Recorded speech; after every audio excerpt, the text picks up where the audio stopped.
Hey there, today I'm going to be benchmarking a graphics card instead of a CPU. I'm testing out the NVIDIA GTX 750 Ti made from ASUS. I will be testing 21 different games on this graphics card. I am pairing it with an i7 3770K at 4.2 GHz, as well as 24 GB of DDR3 RAM at 1600 MHz, and a SSD for the boot drive and the game drive. I am overclocking the NVIDIA GTX 750 Ti by about 150 MHz to help it perform slightly better because this graphics card is struggling in 2024 and it's a slightly lower clocked version than other versions of this card, so the slight overclock makes it like the higher end 750 Ti's, which will hopefully make it perform slightly better. The first game I'm testing is Apex Legends at 1080p on the low settings, and the game is running great. It is getting 74 frames per second on average with a 1% low of 55. It basically is not stuttering at all. And if you have a 60Hz monitor, you will not really notice any frame drops at all. So overall, Apex Legends is extremely playable on the GTX 750 Ti, and I'm actually kind of surprised by that. I was expecting it to run a lot worse. And to add to that, the game looks pretty nice as well on the low settings, so it's a win-win. BattlebBit Remastered at 1080p on the medium settings was getting around 94 frames per second on average with a 1% low of 71. It's a quite good experience, although we can drop the settings down to potato and make the frame rate go through the roof. Except I can't give you a valid benchmark of potato settings because, well, I was completely CPU bound. The graphics card was barely being utilized with an i7 3770K on the potato settings. But one way or another, it performs great either way. BeamNG Drive on custom low settings, I picked the best performing settings I could for the best frame rate, while hopefully keeping the graphics card usage as little as possible. Although that wasn't that easy. Either way, on these not low settings, not very low settings, but somewhere in between their settings, the frame rate was around 49 on average with a 1% low of 36, so it's pretty good. Completely playable. If you want more frames per second, you can of course go for the very low settings, but I want the game to look somewhat nice, so I think this is a pretty good middle ground. By the way, all of the stuttering you're seeing is not actually what happened when I was playing the game. That is actually what my capture card recorded. It recorded a whole bunch of stuttering for no apparent reason. I think that is down to the CPU I was using to record the capture card being completely maxed out. I was using the Intel Celeron G5900T. BioShock Infinite, I opted for the high preset, which gave me an average frame rate of 88 and a 1% low of 67. So BioShock Infinite, it's not really a surprise, but it's running completely fine. There's no problems with how it's running at all. And if you really wanted, you could whack the settings up to Ultra and probably still get 60 plus FPS. Not bad. Borderlands 3 at 1080p on the low settings was completely graphically bound, but even then we were still getting a lot of stuttering. A few people pointed out in the comments that the reason why it's stuttering is because I'm using weak CPUs on it, even though I've tested an i5-13400F on it, and dual-core CPUs, quad-core, 6-core 12-thread. Yeah, this game just enjoys stuttering. In this case, I'm not even CPU bound, I'm fully graphics card bound, and the 1% low is still 20, although the average is 44. Is it playable? Absolutely. I just find it weird how Borderlands 3, no matter what I do, always stutters. Doesn't matter if it's on an SSD, hard drive, if it's connected through USB or SATA. It highly enjoys stuttering. Let me know, if you play Borderlands 3, do you also experience stuttering, or is that just something I experience? Since this is a weaker graphics card, I thought maybe I should toss Brawlhalla into the mix today, and Brawlhalla doesn't have any settings, it's just what it is. You can only adjust the resolution. Either way, the game is running absolutely amazingly. It's getting 60 frames per second on average, the 1% low is 59. Again, I can't make the settings lower or higher, or get better frame rate or worse frame rate. It's always capped to 60, and it is what it is. It runs like solitaire, and that's really all that matters. It's a very, very playable game on pretty much anything. Call of Duty, I was playing at the minimum preset, and I started off playing on 1080p with FSR set to ultra performance, and I was using frame generation. I actually didn't realize I was using frame generation, and I thought, oh, that's pretty surprising, it's getting 59 frames per second on average. Why is it so stuttery feeling? The 1% low is only 46. That is really weird. Nope, that truly is frame generation causing the game to feel stuttering. It's not just a humans kind of thinking it's stuttering just because it's AI or something. No, it truly does stutter, because I didn't know it was frame generation, and I can certainly tell it was indeed stuttering. Once I discovered what was going on and turned off frame generation, the game didn't get any better. It was getting 40 frames per second on average with a 1% low of 30. If you were around water, it would be hovering around 30 on average, actually. And it still felt stuttery, maybe slightly less stuttery than frame generation, but overall, they both aren't very good at all. Is it playable? Barely. CSGO 2 was quite weird. It didn't let me play online. It only let me play on a bot match for some reason, so I'm still on the Dust 2 map, but instead of playing online, it's again a bot match. I was playing at 1080p on the low settings. I turned FSR off because the game was running quite good, and I much preferred the look of no FSR versus FSR in this game, so I did that.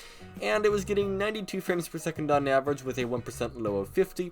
Again, with FSR you can get more frames per second, but I prefer no FSR, so that's what I did. Is it playable? Completely. It's a very nice experience.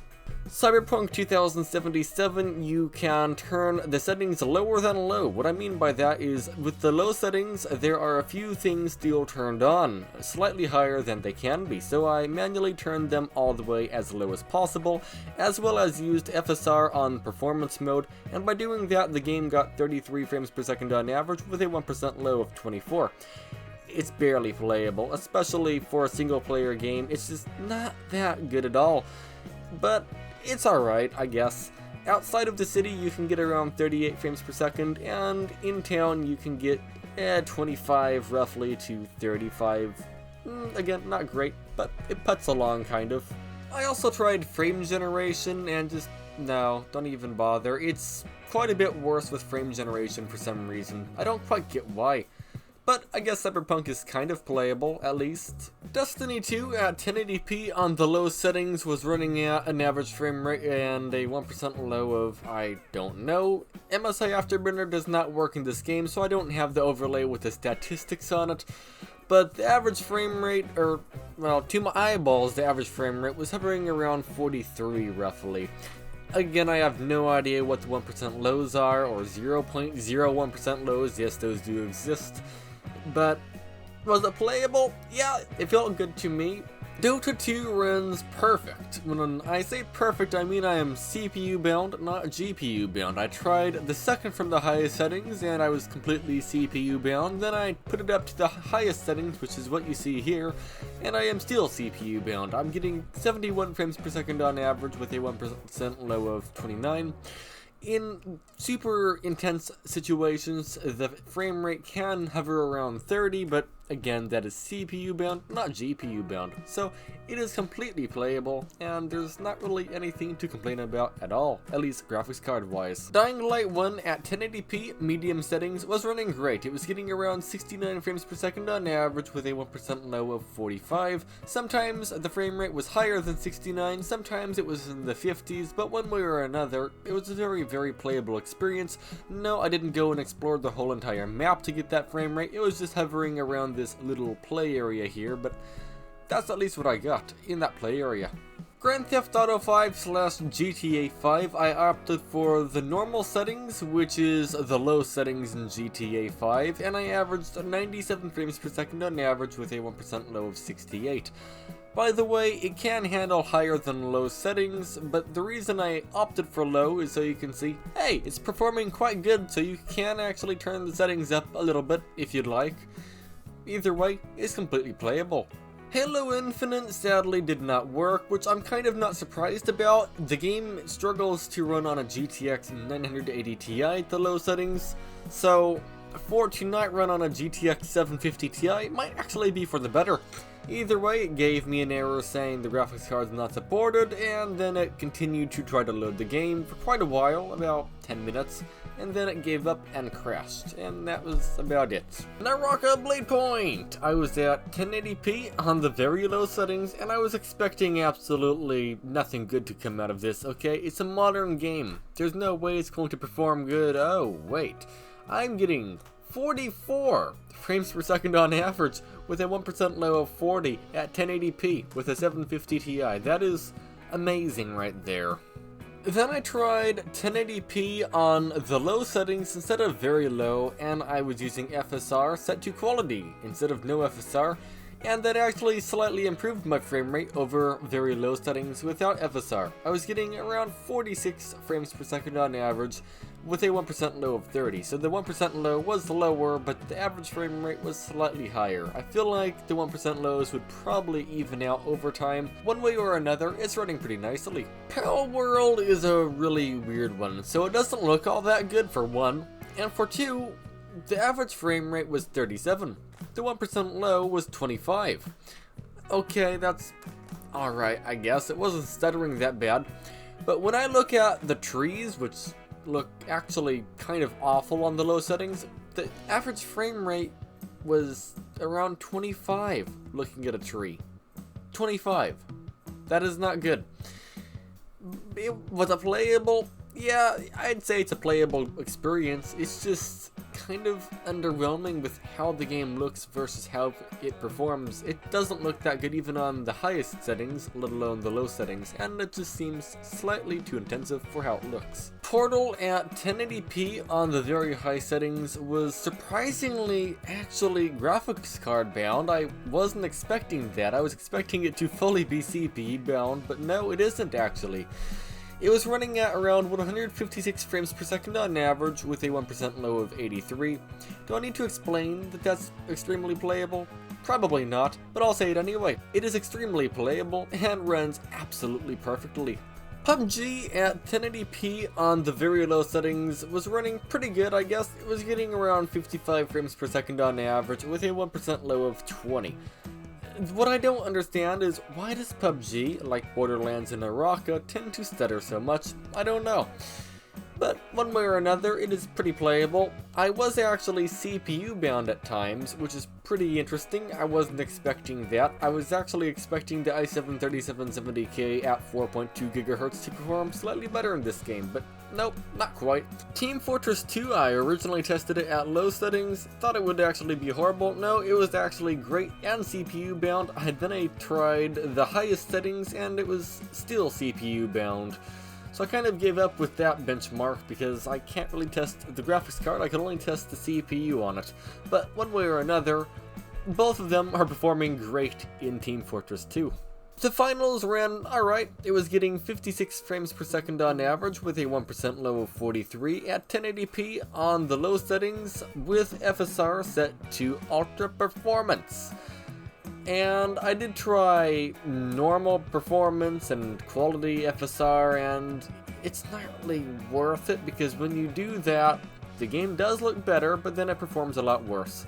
So overall, ultra performance is the best way to go, or just play at a lower resolution, which also wouldn't look that good, or get yourself a 720p monitor. That probably is the best thing to do with a GTX 750 Ti. Then I tested Valorant at 1080p on the low settings, and the game was partly CPU bound, but mostly graphics card bound, and it was getting 177 frames per second on average with a 1% low of 98, aka it is completely playable. So now it's conclusion time. Do I recommend you to go out and buy a GTX 750 Ti in 2024? Well, these sell for around $35 on eBay, used, tested, working, and that's a pretty good price for a graphics card in 2024. Is it good for modern 3D AAA games? No, not really. Unless you're willing to play at, in some cases, 640 by 480 if you try to play a really intensive game that I didn't test in this video. But overall, for the older games that I tested today and the easier to run new games, yeah, it's a pretty solid option. It's best suited for 900p, 720p, 1080p is pushing it, don't even try 1440p, that's just not a good idea. And in terms of what other graphics card would I recommend, I really don't know. I was going to say a GTX 980 or a 980 Ti, but those are going to be losing support soon for one. For two, they are still $60 to $90, which is a lot more than this, so it's not really a direct competitor. And I'm not familiar with AMD graphics cards in this tier, so I really cannot give you a good competitor. I am sorry. And in terms of video editing, it works really good. I cannot really tell a difference between this and an RTX 3060, although the video editing software I use is extremely easy to run. It is Mojave Video Editor 2024. It will run on a Pentium 4. Either way, if this video was helpful or informative, make sure to leave a like, or subscribe if you're new, that would help out quite a bit. Either way, thank you very much for watching this video, and I'll see you next time.